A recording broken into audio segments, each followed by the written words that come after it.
Assalamu alaikum everyone. I am in Canada, the city of Vancouver in British Columbia, the beautiful British Columbia. I wanted to quickly share something very important with you. I have some feedback from my Canada trip. I've been to different cities. I've been delivering lectures on the history of the Muslim civilization. I delivered lectures in Edmonton, which is in Alberta, the province of Alberta. Then I went to a very small city called Fort McMurray with a population of nearly 100,000 people. And now I'm visiting Vancouver, which is the westernmost city in Canada in the province of British Columbia. And I've been talking about the history of the Muslim civilization. I was walking through this place in downtown Vancouver.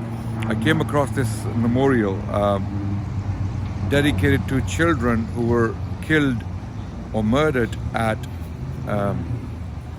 residential schools run by the Catholic Church from the late 19th century to the mid 20th century.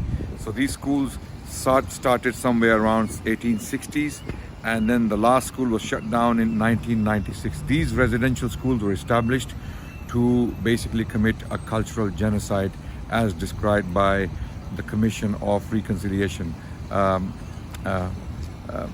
of the state commission established in Canada that basically made the statement that these schools committed a cultural genocide.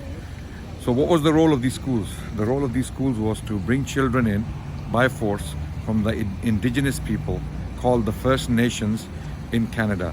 So these were the native Canadians or native North Americans who owned all of this land where I stand right now and beyond, right?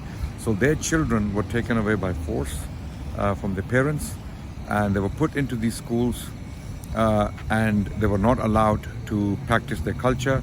They were not allowed to speak their indigenous languages, and if they did, they were beaten, brutally, severely punished, and in fact even murdered, right? So this particular memorial is dedicated to a group of children who were killed or murdered at one of these schools in a place called Kamloops Residential School. Kamloops Residential School, Google it and you will find the details. The remains of 215 children were found at the grounds of this particular residential school run by the Catholic Church. So many schools throughout Canada were run by the Catholic Church, where children would be kept in boarding areas, and it was by law necessary for all Native Americans to submit their children from the ages of 7 to 15. From the age of 7 to 15, children had to be by law surrendered to these residential schools. In other words, forced conversion was taking place right under our nose in the 20th century, and not very long ago, right? So these Indigenous people, they went through like a cultural genocide that was happening in this country, unfortunately. I mean, there are many stories we can tell about what happened in the USA, what happened to the Native American people, who are also called erroneously Indians or Red Indians. What happened to them is another story in the USA. But here in Canada, a country which is very often seen as a liberal country, very open to immigrants, which is beautiful. It's a very beautiful country with many, many noble and beautiful people. But the history is absolutely crazy, very shocking. What happened to Indigenous people here and what happens to this day, according to some people, is absolutely appalling. So all of these children were taken away by force, and they were raised as Catholics, and their language was not allowed, their culture was not allowed, and if they spoke their language, they were beaten brutally by rods and sticks by these nuns and priests and staff of these schools. If you go online, Google mass grave found of Indigenous children in British Columbia, and you will see the details I'm talking about. You will see some articles, news articles that reported this particular catastrophe. Okay, so this memorial is dedicated to them. There are many banners there with messages. For example, every child matters. That's a very moving message there. On the top there, you can see that. Every child matters, and indeed every child matters. Okay, why were the children of the native Indigenous people called the First Nations in Canada treated this way. So my request is for you to do some research into this. This is part of my History Bites, which I've been sharing. I thought this was a very important message. We should not allow this to happen ever again in our history. It has been happening. For some reason, the Catholic Church has a history of doing this. Even as early as the 7th century, this was taking place in Spain, where in the Fourth Council of Toledo that took place in 633 CE, it was decreed that all the children of the Jewish people are to be taken away by force and they are to be converted to Catholicism. And when Muslims arrived in Spain in the year 711 CE, the Jewish people opened the gates of the cities, welcoming the Muslims as liberators. Jewish historians are saying this.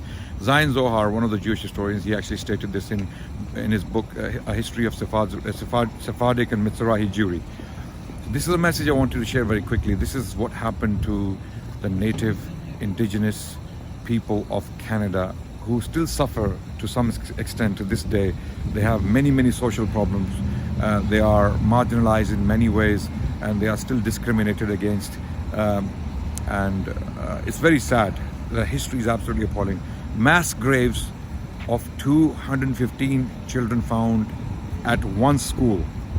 Okay, there are thousands of children who were murdered, systematically murdered by these schools, by maltreatment, children barely fed, beaten, brutalized, sexually abused. There are reports that these children were systematically sexually abused by these priests and nuns, right? And the details are far too many for me to discuss in one short video. So you have to go and do some research on the treatment of these native Indigenous children at these residential schools run by the Catholic Church predominantly, right? Very grim and painful history, and this is a memorial, a very moving memorial to those children. You can see teddy bears, children's shoes and things like that. Thousands, hundreds of thousands of children lost their lives within a century in Canada at these residential schools, and no one knows about it. So I just wanted to share this. Thank you so much for listening. More updates will come from Canada during my stay. Watch this space and subscribe to the channel, and inshallah support our history related work by following the links. Assalamu alaikum wa rahmatullah.